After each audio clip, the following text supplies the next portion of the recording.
¿Por qué lo feo está de moda?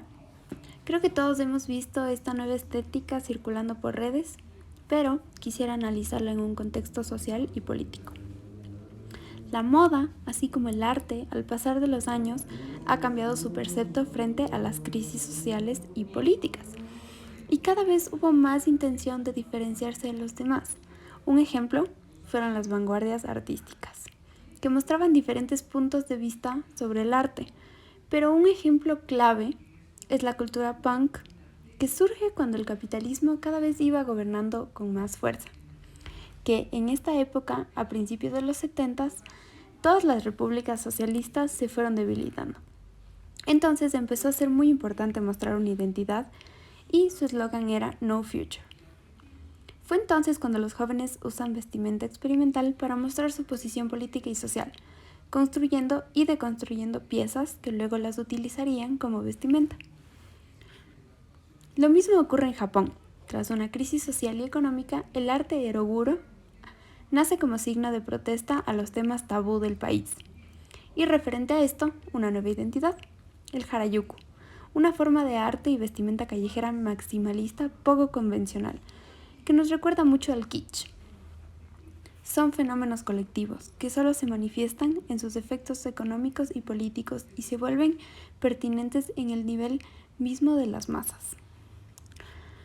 Todo esto se relaciona con un estilo de vida y va encadenado con las artes como la performance, pues además de la vestimenta, lo que les diferenciaba de los demás era cómo utilizaban las artes para escapar de esta crisis y de una sociedad conservadora, además de criticarla. Racismo es la condición que hace aceptable dar muerte en una sociedad de normalización. Lo que nos recuerda a la cultura drag, que se dedicaban a apropiarse de espacios underground para expresarse mediante la música y el baile, además de usar una vestimenta muy extravagante, mientras la sociedad los rechazaba y los violentaba y el Estado los dejaba a un lado. Creo que el racismo atiende la función de muerte en la economía de biopoder, de acuerdo con el principio de que muerte de los otros significa el fortalecimiento biológico de uno mismo en tanto miembro de una raza o una población. Pero, ¿por qué ahora están tan globalizadas estas estéticas raras? En realidad son varios factores. Primero, por la capitalización de las culturas. No mucho después, en esta época, aparecieron diseñadores como Vivienne Westwood, que sus diseños estaban creados en base a la estética punk. También Versace, que sus diseños y estampados estaban fuera de lo que se consideraba alta costura. En realidad se los veía como arte barato, pero Versace le dio la vuelta a las cosas. Y otros diseñadores como Balenciaga, que empezó a mostrar diseños más experimentales y extravagantes.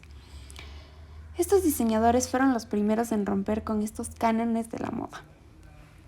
Y todo esto pasa porque poco a poco la cultura de masas fue ganando fuerza.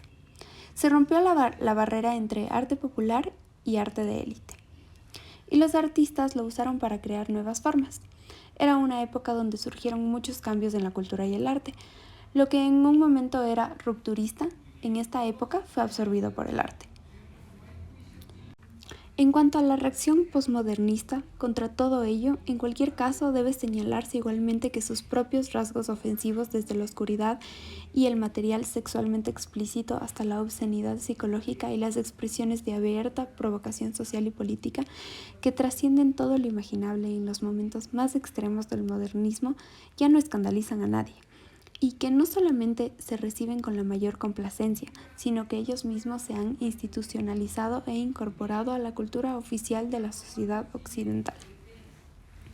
Otra de las razones es que los medios se volvieron muy importantes, pues la información empezó a difundirse y circular por todas partes. Entonces, las artes y los artistas empiezan a ser un espectáculo para la sociedad, esta sociedad que empieza a valorar mediante las imágenes. Además, cuando Tristan Tzara lanzó el Manifiesto Dada en 1918, explicó que la necesidad de independencia es un movimiento de protesta considerado antiarte, que defiende que una obra de arte no tiene que ser bella para ser considerada arte. Tristan se plantea que la belleza ha muerto. Por lo tanto, se empezó a llevar la contraria de la sociedad y se empezó a hacer arte ridículo, inútil y de cierta forma más superficial. Una nueva superficialidad que se encuentra prolongada tanto en la teoría contemporánea como en toda una nueva cultura de la imagen o el simulacro, el consiguiente debilitamiento de la historicidad tanto en nuestras relaciones con la historia oficial como en las nuevas formas de nuestra temporalidad privada, cuya estructura esquizofrénica determina nuevas modalidades de las relaciones sintáticas en las artes predominantemente temporales, un subsuelo emocional totalmente nuevo. Jameson trata de explicar que esta nueva cultura no se centra en un solo concepto. Ahora no es necesario seguir alguna rama, ya que se empezó a mezclar todo y las personas hacen de todo un poco. Aquí se entiende cuando Jameson habla de la desaparición del sujeto o la muerte del artista, pues la individualidad y el ego del artista desaparece por completo y junto con ello el género, y lo mismo ocurre con el arte. Luego llegamos al año 2000, que desde entonces hemos presenciado crisis tras crisis tras crisis. Y frente a esto una generación de hiperconsumismo, donde el valor de cambio ha generalizado hasta el punto que desaparece el recuerdo de valor de uso. Un ejemplo es el fast fashion, donde se copia estilos y culturas hasta el punto de que desaparece todo su sentido histórico. Y así sucede con todo lo que consumimos. Ahora todo es desechable. Por eso se vive en un sistema donde el único placer al final de una semana entera trabajando es consumir.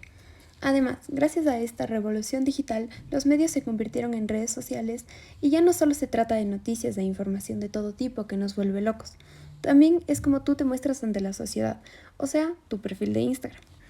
Y se vuelve más importante mostrar una identidad lo más marcada posible, pues en cierto punto nuestra personalidad se basa en un perfil de una red social simulando para los demás.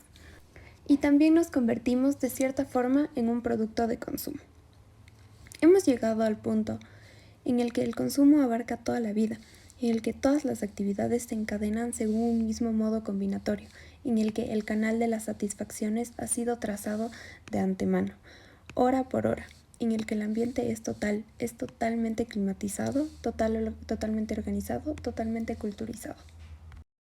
Pues lo raro y lo feo es esta nueva estética, un resultado de muchos sucesos históricos que, como muchas otras estéticas, se usa para mostrar una posición política y social. En su mayoría es combinación de muchos estilos, gracias a la nueva tendencia de la ropa de segunda mano, que también es el rechazo del fast fashion, y todos los problemas que ha creado. También se trata del uso de ropa experimental y más artesanal con el objetivo de promover el valor de diseño independiente que se ha ido perdiendo con el tiempo. Y también es una crítica a la industria, que nos manipula y distrae para convertirnos en un producto del sistema. Por el momento, la técnica de la industria cultural ha llevado solo a la estandarización y producción en serie, y ha sacrificado aquello por lo cual la lógica de la obra se diferenciaba de la lógica del sistema social. Pues gracias a la industria se pierde el sentido de pertenecer o venir de una cultura. Ha provocado que las masas desarrollen su personalidad en base al consumo, y que en parte todos sean iguales y quieran consumir lo mismo. Ninguno de los oyentes está ya en condiciones de captar su verdadero contexto.